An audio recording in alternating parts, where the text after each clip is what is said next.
Hello, friends. Welcome back to the podcast. This is your host, Lizzy Morris, aka the Woman's Advocate, and this is the show.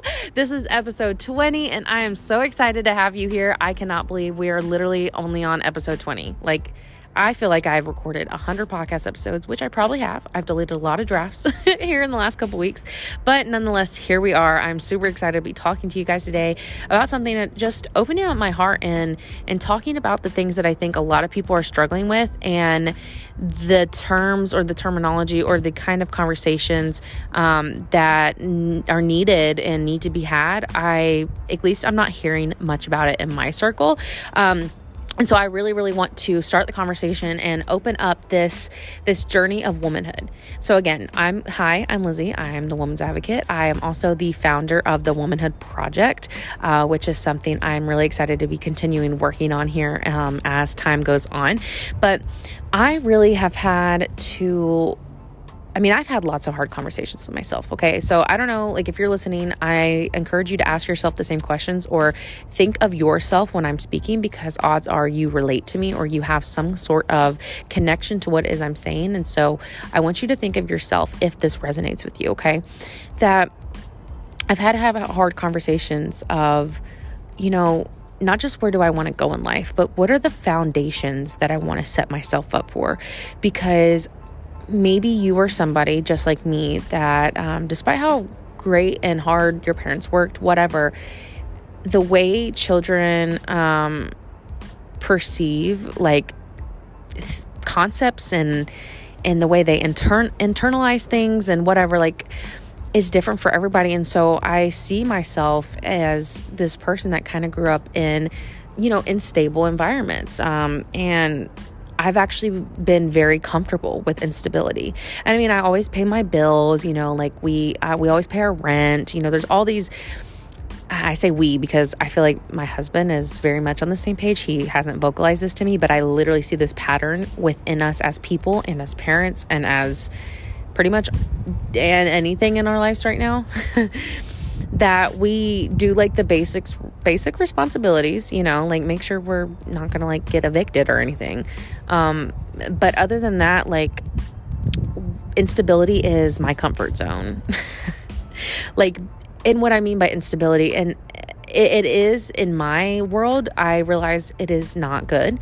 I think there are some people, some women, some moms out there that can go with the flow of life. And that totally works out for them. I think my sister, she's naturally structured. I think she's really good at it. So there's some of those, I think, go with the flow people naturally have, and I'm not putting anyone into a category. I'm just kind of giving examples. There are people that are naturally just structured. And so everything else feels go with the flow, because that balance, that harmony of their day-to-day life sometimes comes more naturally to some people. And it may be based off their childhood. It may be based off of, the influences they had. But nonetheless, I found myself, always wanting to be the go with the flow person, but I had no stable foundation for myself. Truly. And I've had to sit there and have this conversation over and over and over again, because I was craving structure. I've been craving routines. And I posted about it. I don't know if any of you guys are my friends on Facebook. Feel free to go add me. But there are so many posts I've made where I'm literally, before I had kids, after I had kids, anytime in between, a couple times a year, I'll be like, can anyone help me figure out how to have a routine? What does your mornings look like? How do you do this? How do you do that? Because, let's keep my parents out of the equation. I always feel the need to go back to childhood and explain myself. But the whole point is that whatever I was going through growing up, my focus, my attention, my memory, the things that my brain held onto, unfortunately wasn't the greatest stuff. And that doesn't mean I look back and I'm like, oh my gosh, my life was hell. No, it's just that the basics of being a functioning person, I honestly don't feel like I've had. And I say that in a way of giving myself grace. And understanding that part of what I went through is feeling like I had to be perfect in anything I've done. And so I would try to start routines and I would try to stick to something, but I would go crazy with it. I was like, if I can't do it right the first time, if I can't do it perfect, if I can't do it to a T, like watching YouTubers that have these morning routines, then they're making this breakfast and they're doing all these things with their kids. And, whether I like to admit it or not, especially as a woman's advocate, we should not compare ourselves. We can look to other people for inspiration and ask them, look for guidance and clarity. But I guess I was really comparing myself and putting this pressure to be perfect, and then I would burn out really fast. And so any version, I say this all the time because I'm always up-leveling my life. I'm always trying to get through a barrier to work on the next thing. And this is my next thing right now. But any version that you've seen of me, Lizzy Morris, the woman's advocate so far, has been a very unstable version. Like no structure, no solidity. I mean, yes, morals and values, right? Like all the things that, the real things that matter are there. But the things that are going to help me be the best mom and the best wife and the best everything I need to be. Not perfect, but the best version, right? And that's not going to be perfect. But to be that, to step into that, like I've had to, again, go back, have these hard conversations with myself. Okay, what I'm doing now and what I've been doing isn't working to alleviate any pressure. It's not working, period. Trying to be perfect, trying to please everyone else is not working. And I realized also as a recovering people pleaser, okay, stepping into womanhood, how much rewiring and like erasing I almost have to do. And so maybe you're right there too, where you realize, okay, despite like how much healing from trauma I've done, despite all the changes I've made, all the progress, like I want you to give yourself commitment and like pat yourself on the back, give yourself a big hug, like be proud of what you have accomplished and what you've gotten through so far, but don't bask in the past accomplishments and keep that from you moving forward. So give yourself that pat on the back, but then say, okay, what do I have to change? What do I have to do differently? Who do I really have to become? And it might feel so uncomfortable because like I said, for me, instability, I hate admitting that that's comfortable for my body. My body is comfortable in instability, period. That's just what it is. And most people won't ever come to that conclusion. Most women or men, let's be honest, but I'm the woman's advocate. So a lot of people won't even come to that full conclusion, that full circle moment where they're able to say, yeah, I'm used to being all over the place. And that's how I grew up. And that's how everyone I know is. Everyone is super I say ADHD, but I just mean like all over the place as a term.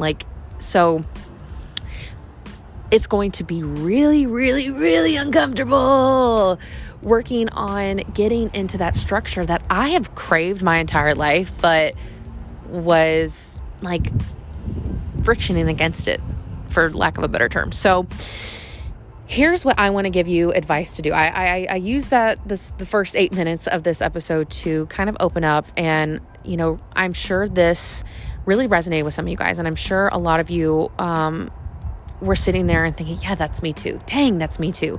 Oh, that sucks admitting that, right? Like it doesn't feel good. And that's the first step, is awareness. But the next thing is I've had to release all pressure from me.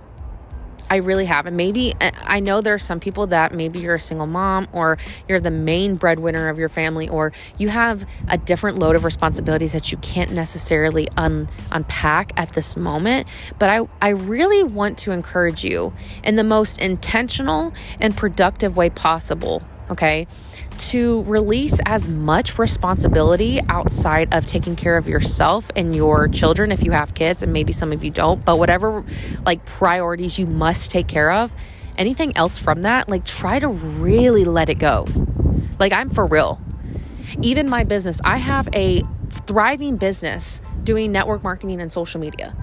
And you know what? I was putting that above, everything, but I was really had this pressure to perform, and I've had to release that. And it scares me. But I know I'm setting solid foundations for myself. So here's the next thing.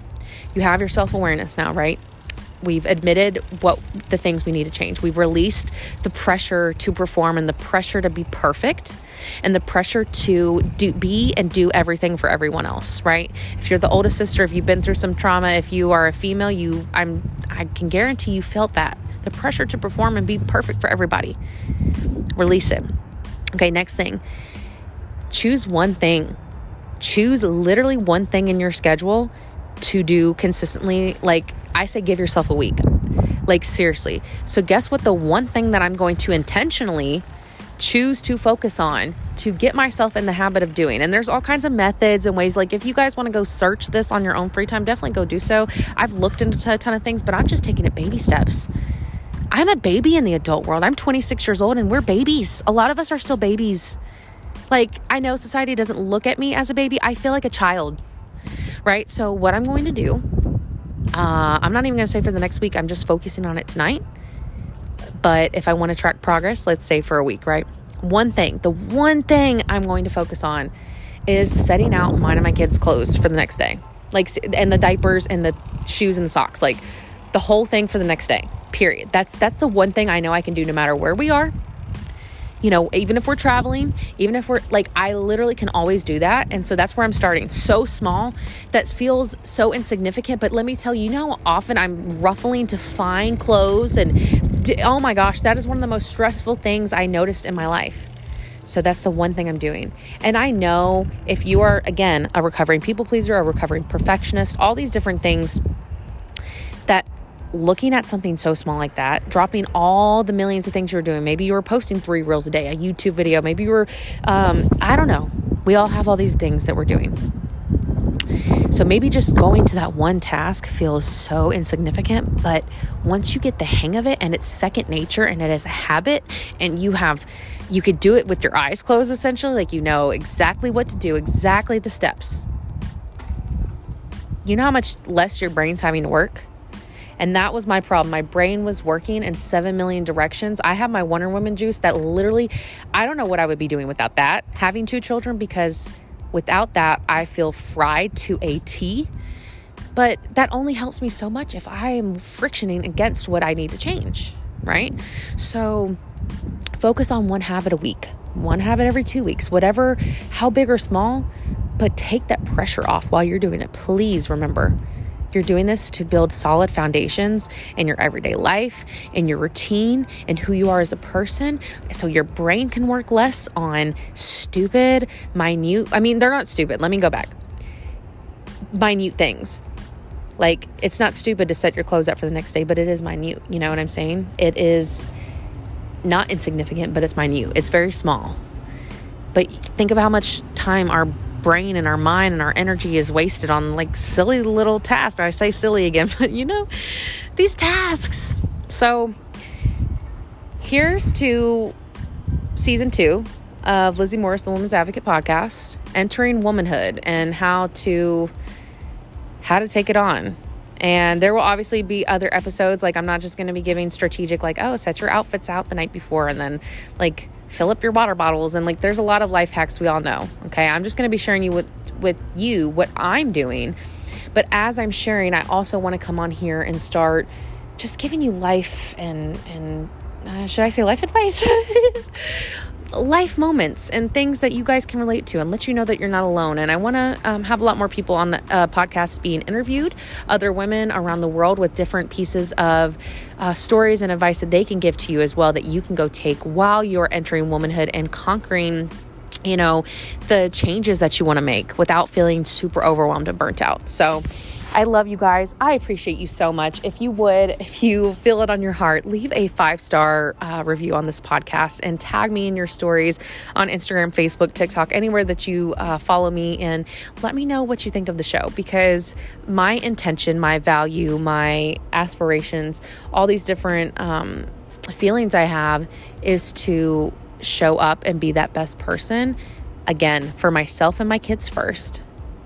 But I do want to be that best version for you guys, but it also takes having these types of conversations. So I love y'all. I appreciate you. Again, make sure you check out more episodes of the show. Make sure you check out the show notes, follow all my social media handles. And I love y'all. I'm just going to keep babbling. So it's been so long. All right, guys. I hope you have a great day, and we will talk more soon. Bye.